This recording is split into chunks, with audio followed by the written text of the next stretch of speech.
Hello అండి, welcome to KP Renuka vlogs. ఇక్కడ చూశారు కదండి, ఇంకా పుట్టింటికలు తీపించుకోవడానికి వెళ్ళేటప్పుడు పుట్టింటి నుంచి వచ్చిన వడిబియ్యం ఇలా పోసుకుంటున్నారండి. లక్ష్మి వాళ్ళ వదిన పుట్టింటికలకి వడిబియ్యం తీసుకొని వచ్చింది. వాళ్ళ వదిన వచ్చేసి మా తమ్మునికి లక్ష్మికి వడిబియ్యం నింపింది. వడిబియ్యం పోసిన తర్వాత ఇద్దరికి వచ్చేసి పుల్లదండలు వేశారండి.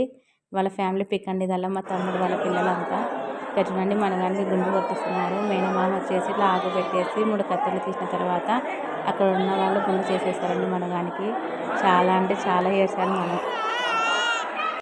ఎండాకాలంలో ఎంటికలు తీపియడం ఒకటి, పూలదండ, డ్రెస్ అన్ని గజ్జి అంతా తిక్కయ్యి చాలా అంటే చాలా ఏడ్చాడు వాడు.